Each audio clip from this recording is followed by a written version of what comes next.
சங்கீதம் 100 வசனம் 5. கர்த்தர் நல்லவர், அவருடைய கிருபை என்றென்றைக்கும், அவருடைய உண்மை தலைமுறை தலைமுறைக்கும் உள்ளது. இன்றைக்கி நீங்கள் போயிட்டுருக்கிற பாதை ரொம்ப கடினமான பாதை தான்.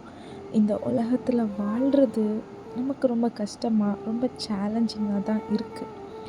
ஆனாலும் இந்த பாதையை பார்த்து நீங்கள் சொல்ல முடியுமா, என் அப்பா நல்லவர், நான் ஆராதிக்கிற தேவன் அவர் நல்லவர், அவருடைய கிருபை என்னைக்குமே இருக்குது, அது என் கூட இருக்குது, அவருடைய உண்மை தலைமுறை தலைமுறைக்கும் இருக்குது, அவர் உண்மையுள்ளதே. நம்ம கூட ரீட் பண்ணியிருக்கிறோம்ல, அவர் ஆபிரகாமுக்கு சொன்ன வார்த்தையை, வாக்குத்தத்தத்தை நினைத்தருளினார் அப்படின்னு. ஆமாங்க, இன்னைக்கு உங்களுக்கு அவர் சொன்ன வார்த்தைகள் அநேகம் இருக்கலாம், ஆனால் அது எதையுமே உங்கள் வாழ்க்கையில் நீங்கள் பார்க்கல, நிறைவேற மாதிரி தெரியலை. பட் அது நிறைவேறாமல் போகாது. அவர் தலைமுறை தலைமுறைக்கும் உண்மையுள்ள தேவனாக இருக்கிறபடினால அவர் சொன்ன வார்த்தைகள், வாக்குத்தத்தங்கள் கண்டிப்பாக நிறைவேறும். நீங்கள் போயிட்டுருக்கிற பாதை வேணால் கடினமாக இருக்கலாம், ஆனால் அந்த பாதையிலையும் கர்த்தர் நல்லவர், அவர் கிருபை என்றும் உள்ளது, என் அப்பா உண்மையுள்ளவர், அவர் தலைமுறை தலைமுறைக்கும் உண்மையுள்ளவர். இந்த வார்த்தையை சொல்லிகிட்டே இருங்களேன். உங்கள் வாழ்க்கையில் அந்த கஷ்டத்தின் பாதையிலையும் ஒரு சந்தோஷத்தை, ஒரு நிறைவை, ஒரு திருப்தியை உங்களால் அனுபவிக்க முடியும். ஆமாங்க, கர்த்தர் நல்லவர். நம்ம ஏசப்பா ரொம்ப நல்ல ஏசப்பா. அவரை போல் இந்த உலகத்தில் யாருமே கிடையாது. நம்ம நினைக்கிற மாதிரி இல்லை. அநேகர் நம்ம நினைக்கிறது, என் டேலண்டால் தான் இதெல்லாம் நடக்குது, எனக்குள்ளே நான் முயற்சி பண்ணுறேன், நான் ரொம்ப ஹார்ட் ஒர்க் பண்ணுறேன், அதனால தான் இதெல்லாம் நடக்குதுன்னு. இல்லைங்க, ஒரு வியாதிக்கு, ஒரு சின்ன ஒரு காய்ச்சலுக்கு நம்மளால் நிற்க முடியாது. ஏசப்பாவுடைய கிருபை நம்ம மேலே இருக்கிறபடினால தான் இன்றைக்கும் நம்ம நின்றுட்டுருக்குறோம். நம்முடைய தேவைகள் சந்திக்கப்படுது, நம்ம சாப்பிட்றோம், உடுக்கிறோம், ஒரு வீட்டில் இருக்கிறோம், நிற்கிறோம், ஏசப்பாவுடைய கிருபையினால் மட்டும்தான். அண்ட் இன்றைக்கி ஏசப்பா நமக்கு ஒன்று கற்றுத்தர போகிறாங்க.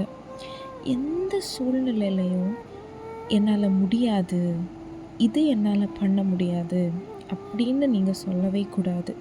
உங்களுக்கு ஒரு வாய்ப்பு வர்றதா இருக்கட்டும், இல்லை நீங்கள் ஒரு விஷயத்தை செஞ்சுட்டே இருக்கிறீங்க, கண்டினியூஸாக செஞ்சுட்டே இருக்கிறீங்களா இருக்கட்டும், அதை ஸ்டாப் பண்ணிடாதீங்க, என்னால் முடியாதுன்னு சொல்லிடாதீங்க, அதுக்கு ஒரு பிரேக் எடுத்துக்கலாம் அப்படின்னு நீங்கள் டக்குன்னு முடிவெடுத்துறாரு. என்னால் முடியாது, என்னால் முடியலை அப்படிங்கிற ஒரு சூழ்நிலை வரும்போது ஏசப்பா கிட்ட அதை தெரியப்படுத்த போகிறோம். ஏசப்பா, இப்படிப்பட்ட ஒரு சூழ்நிலை இருக்குது, இதுக்கு மேலே என்னால் முடியலப்பா, என்னால் முடியலைன்னு நான் உங்ககிட்ட என்னை சரண்டர் பண்ணுறேன், நீங்கள் என்னப்பா சொல்கிறீங்க? ஏசப்பா நம்ம கூட பேசுவாங்க. அதை கண்டினியூ பண்ணணுமா, அதை பண்ணணுமா, இல்லை பண்ண வேணாமா, பிரேக் எடுத்துக்கணுமா, என்ன நம்ம பண்ணணும் அப்படிங்கிறத ஏசப்பா நமக்கு உணர்த்துவாங்க. டக்குன்னு நடந்துடணும் அப்படின்னு நம்ம நினைக்கிறோம்.